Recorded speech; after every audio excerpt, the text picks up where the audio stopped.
now turn to Section 1. Section 1. You will hear a conversation between a clerk from a moving company and a woman who wants to relocate to the United States.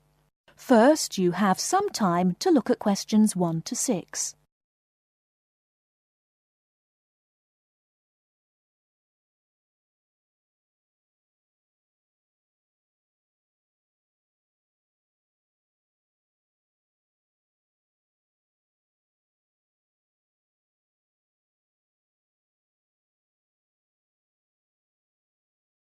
You will see that there is an example which has been done for you. On this occasion only, the conversation relating to this will be played first. Good morning, ma'am, and welcome to Australia's Moving Experience. How can I help you?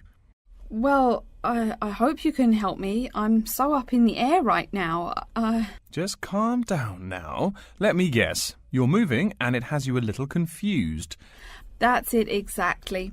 You see, I'm relocating to the United States next month, and I'm having a hard time getting organised. Here, fill out your name and address and let me ask you a few questions. Oh, what should I call you? My name is Jane Bond. The woman says that her full name is Jane Bond, so Jane Bond has been written in the space. Now we shall begin. You should answer the questions as you listen, because you will not hear the recording a second time. Listen carefully and answer questions 1 to 6. Good morning, ma'am, and welcome to Australia's Moving Experience. How can I help you? Well, I hope you can help me. I'm so up in the air right now. Just calm down now. Let me guess. You're moving and it has you a little confused. That's it exactly. You see, I'm relocating to the United States next month, and I'm having a hard time getting organised. Here, fill out your name and address and let me ask you a few questions. Oh, what should I call you? My name is Jane Bond. OK, Jane, first of all, what's your work phone number? In case I have any questions about things. My work phone is 9463 550. But please try not to call me too often there. My boss hates personal calls. So does mine, ma'am. So does mine. And what address should we ship your things to? My new company is letting me stay temporarily at 509 Clark House. That's CLARK, 1137 University Drive in Seattle. Seattle? Beautiful city, I hear. Mountains right beside the ocean almost. Cooler than Australia, too. OK, and when should we come pack your things? I guess that would be on Monday, March 11th. Do you want any help with an after-packing clean-up?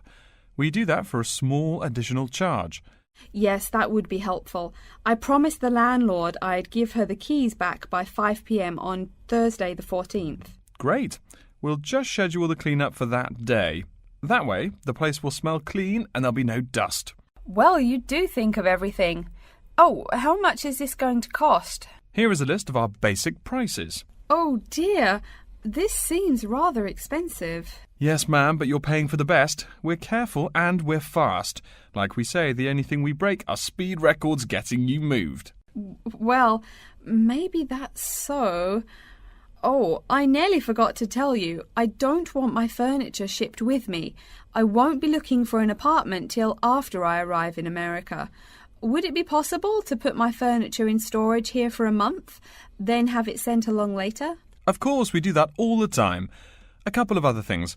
Here at A Moving Experience, we try to pack your things logically. We don't just throw stuff in boxes. Before you hear the rest of the conversation, you have some time to look at questions 7 to 10.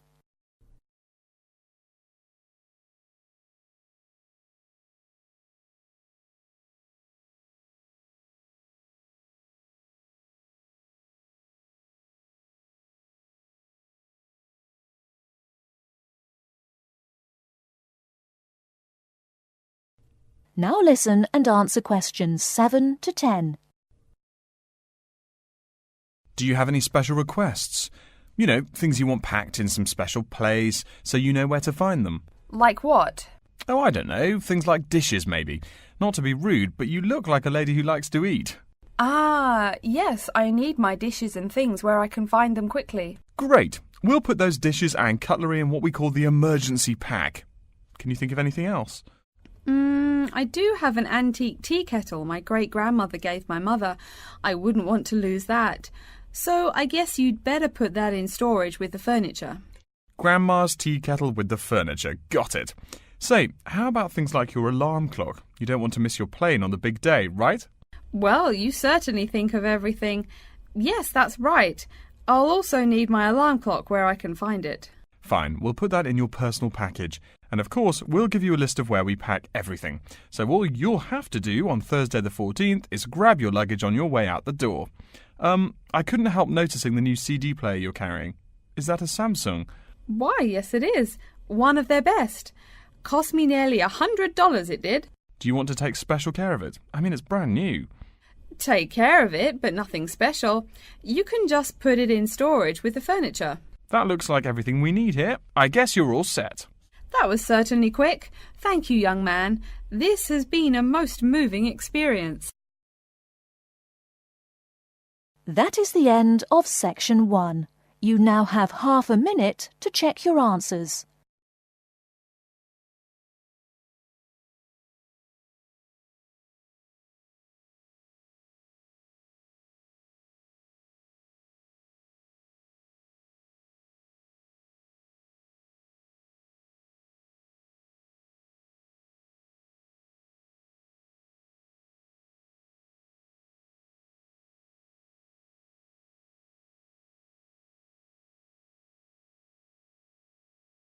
Now turn to section 2.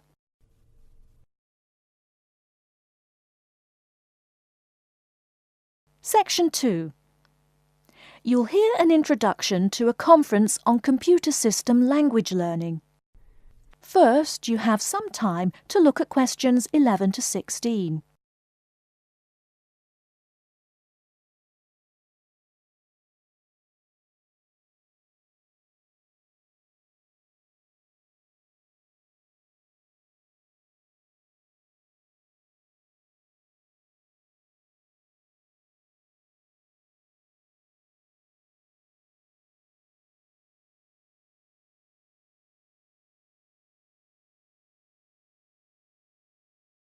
Now, listen carefully and answer questions 11 to 16. Good morning, everyone, and welcome to the second annual Wallabaloo Conference on Mastering Computer Languages. I hope you all had a good trip. Before we get underway with today's program, let me fill you in as to what's on tap for tomorrow, Sunday, February 19th. At 9 a.m, right here in the main hall, we'll be hearing a lecture from Dr. John Smith about computer as teacher. Professor Smith from the University of Melbourne is a world-class expert in the field of computer-assisted education, and his talk promises to be both stimulating and informative. Immediately afterwards, at 10:30, there will be a presentation of papers by various delegates. That, however, will take place in the garden room on the ground floor. If you don't yet know, the garden room is also called the ballroom and will be gathering at the west end, the slightly raised area called Level 2. Just look for the crowd. If you get lost, there are signs in the foyer. After all that thinking, talking and listening, I expect everyone will be a bit weary. So at 11:15, there will be a break for coffee, cookies and other light refreshments. These will be available at the aptly named refreshment stand, placed by the door back here in the main hall. Also, if you choose to skip the formal lunch, you can buy a packed lunch at the stand for a reasonable price. I strongly urge you, however, to join us at the formal lunch. That won't be till 1 o'clock sharp, so you have time to stroll about town a bit. We'll be eating at the Seaview restaurant. The restaurant is located right here in the hotel on the top floor. It's a good dozen flights of stairs, so I suggest you take the lift on the ground floor, eh? If you're not fond of fish, there's an all-you-can-eat barbecue available as well. They even offer wallaby meat. After lunch, we'll troop back downstairs to Level 2 in the ballroom for the presentation of further papers, which will begin at 2 p.m. Please try to be on time. I know you'll be a bit tired after lunch, but the ballroom echoes so with people coming in late. Thank you in advance. Once we've heard the papers, we'll break for afternoon tea at 3:10 p.m. No need to walk. The manager of the refreshment stand has graciously agreed to have tea served in the ballroom. He's even promised us some special scones, baked from a recipe of his dear old Scottish grandmother. Then, tea being drunk and scones munched, we'll retire here to the main hall for some closing remarks and questions. So, by 5 o'clock, we should have the conference wrapped up. But the fun isn't over. This is Australia, mates. We'll be flocking to the hotel's own Palm Lounge on the east side of the foyer for an informal reception. You can relax, mingle with the other delegates, and let your hair down a bit. This will run from 5:10 to 6:10, though you're free to stay as long as you like. The lounge manager has informed me that for the duration of the actual reception, you can have all-you-can-drink beer for $20 with purchase of an advance ticket. Before you hear the rest of the talk, you have some time to look at questions 17 to 20.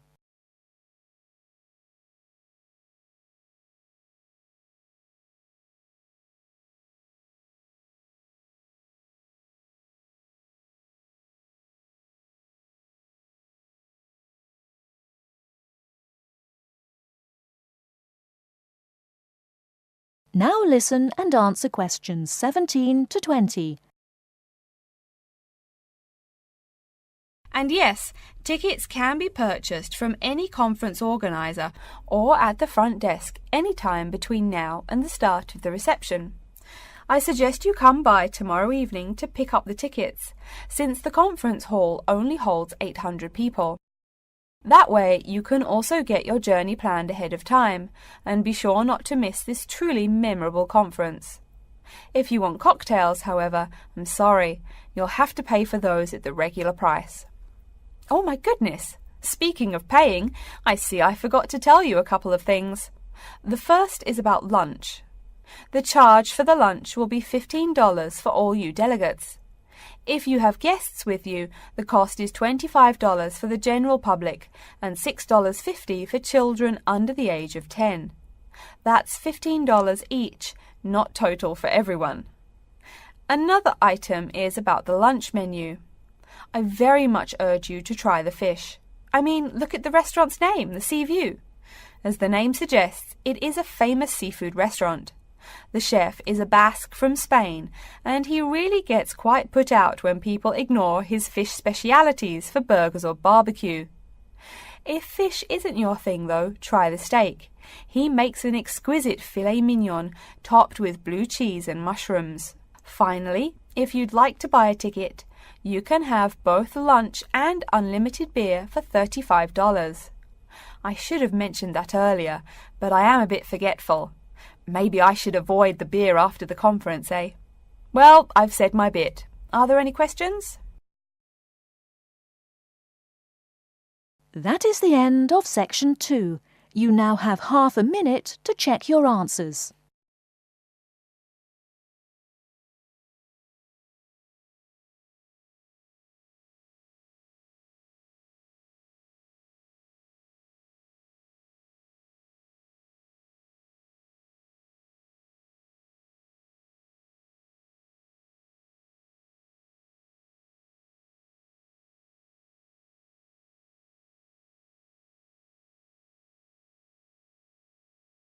Now turn to section 3.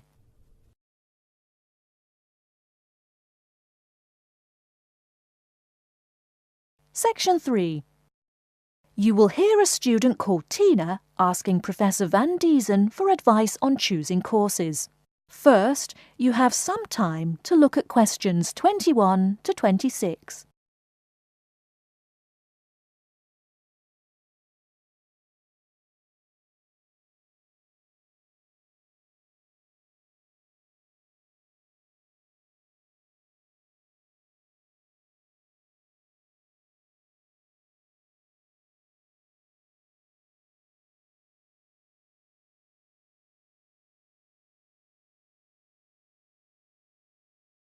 Now listen carefully and answer questions 21 to 26. Hello, are you Professor Van Diesen? Yes, I am. And who might you be? Oh, sorry, my name is Tina. I'm a freshman here. They told me I should ask you for advice in choosing courses. Well, that's part of what I'm here for. Please come in and sit down. Now, what are your questions? I almost don't know. Everything is so confusing. Like, what is a specialized course? Oh, easy. A specialized course is one that is compulsory, meaning it's a requirement for your major, and regular, so you can't place out by taking a proficiency exam. That sounds pretty strict. Then what are all these general courses?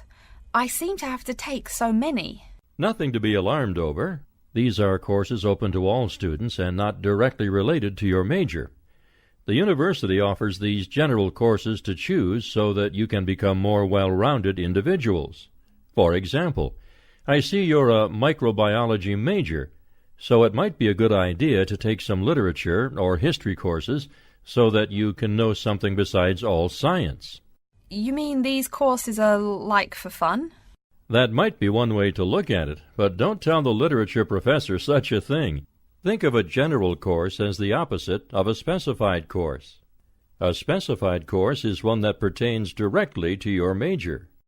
So, can I take any microbiology course I want? Let's see. Oh, those courses used to be open to microbiology students only. The good thing is now it's open to students on a flexible schedule, so it's not only for full-time students. So the answer is yes, if you have the instructor's permission. May I ask you why you chose microbiology?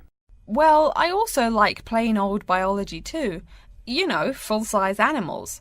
I might even become a veterinarian. Could I take some biology classes?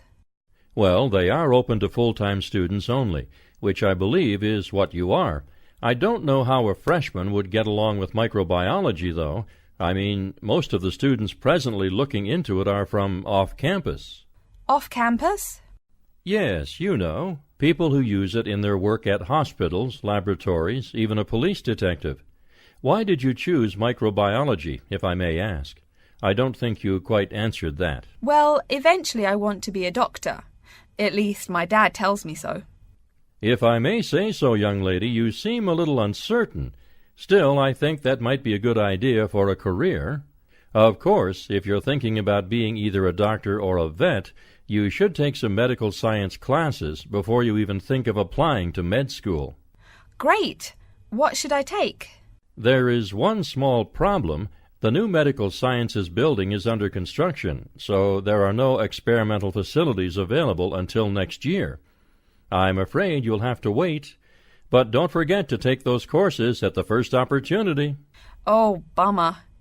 Is there any other course you'd recommend for someone like me? Well, since you seem to like animals, have you ever thought about looking into environmental science? No, I never really thought about it before. Is it worthwhile? Quite. In fact, it's the fastest-growing subject on this campus. Before you hear the rest of the talk, you have some time to look at questions 27 to 30.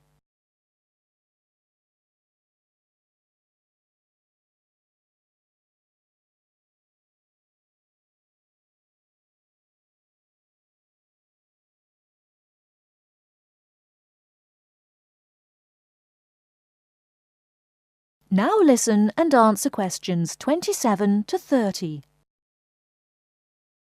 I'm sorry, I couldn't help noticing the long list of classes you've written out there. May I have a look? Oh, sure. Medical science, statistics, laboratory techniques, medicine, mathematics, computing. My, a bit of everything here. Is it too much? For your first semester, yes. What I suggest is starting out by taking the compulsory courses. Like we said before, the medical science can wait.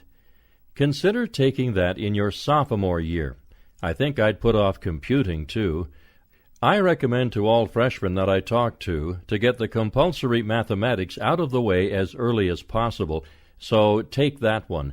It'll be one less difficult course you have to focus on when the science lab opens next year and you have to catch up on classes like laboratory techniques. Your major also requires statistics, so you have to balance 2 math classes, and no doubt you should take that. Otherwise, get your required medicine course out of the way by taking something theory-based. Oh, of course, and your environmental science class, if you're interested. The others can wait, though I think computing is definitely a good idea, even though it's not required. I see, too, on your paper there you seem to have had high marks on the entrance exam. Yeah, I guess so. Don't be shy. Have you thought about applying for a scholarship? Do they have any? I mean, my dad is always complaining about how much money it costs him. In your department there are actually 3 full scholarships available. They cover tuition and provide $1,500 cash. $1,500 cash? Party! Please, miss, the money is intended more as a textbook allowance, not party money. If you promise to behave, I'll show you how to apply. Great, and thanks. That is the end of Section 3. You now have half a minute to check your answers.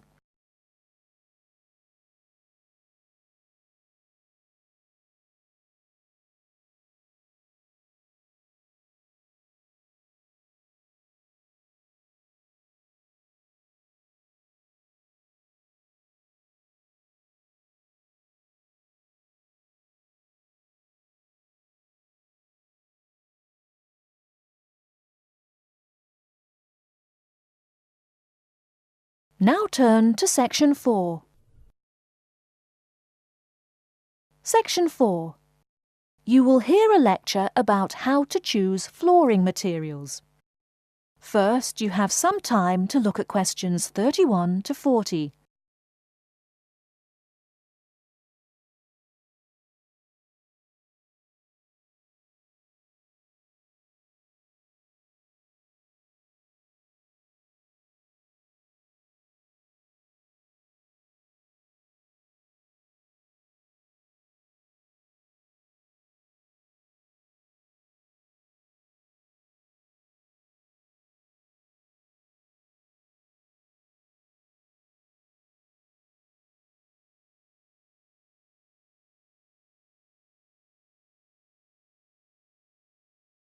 Now listen carefully and answer questions 31 to 40.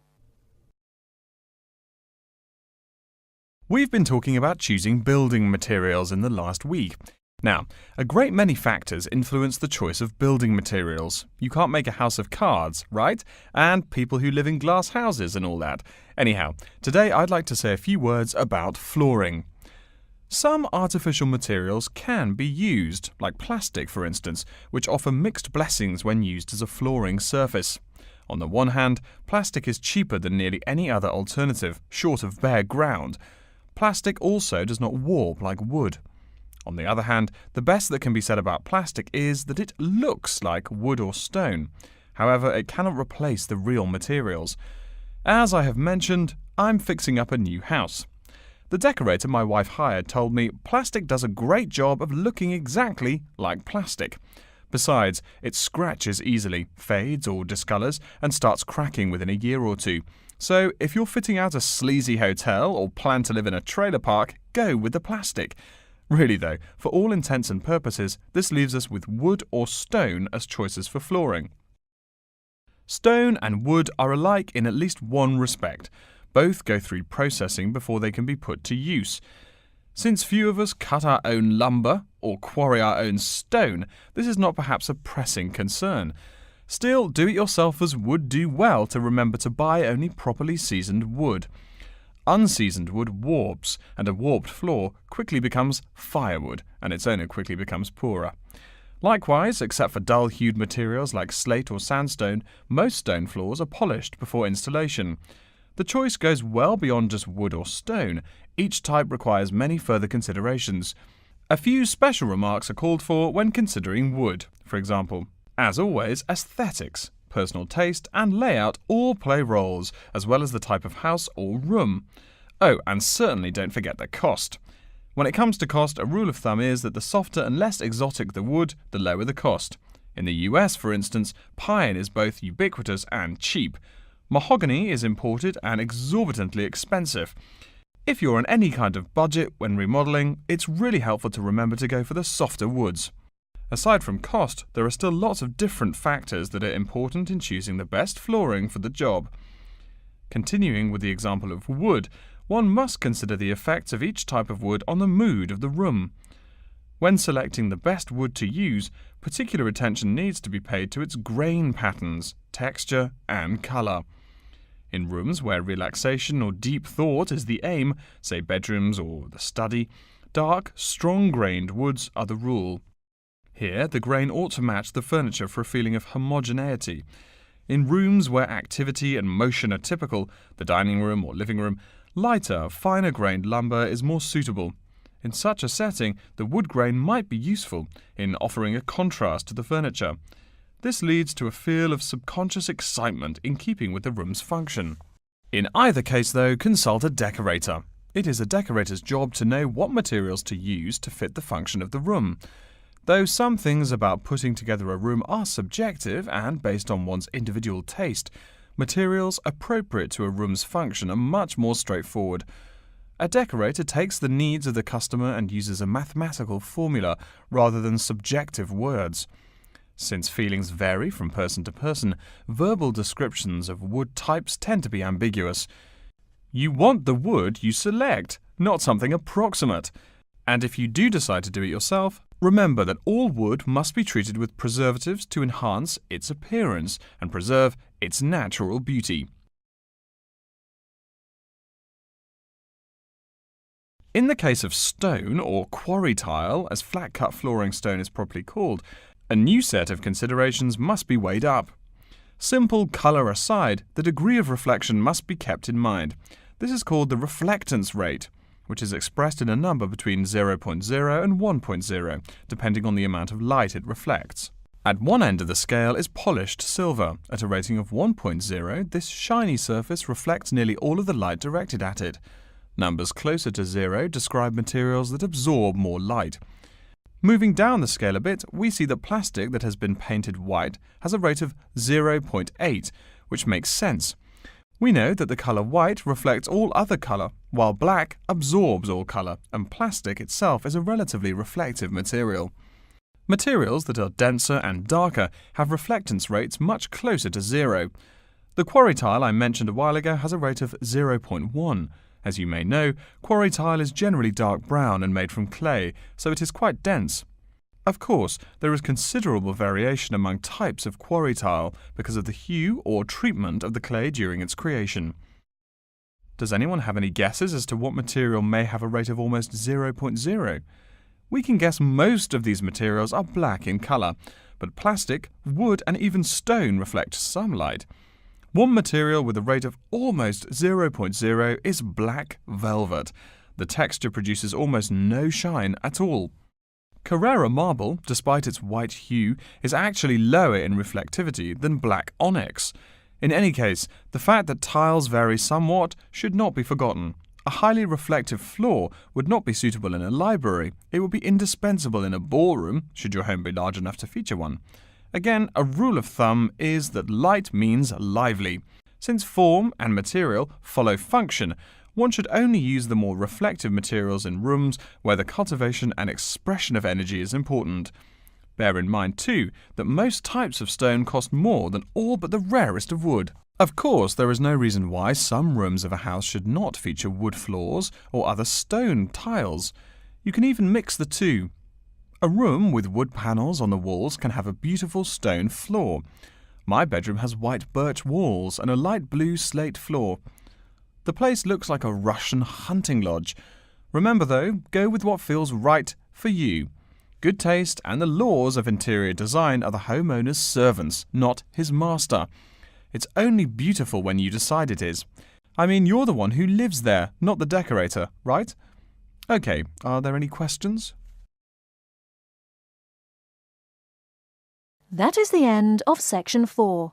You now have half a minute to check your answers.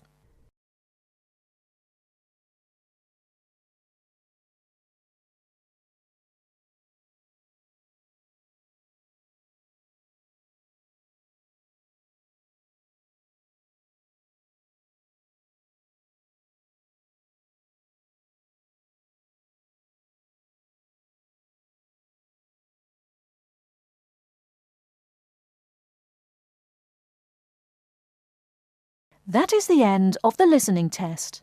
In the Ielts test, you will now have 10 minutes to transfer your answers to an answer sheet.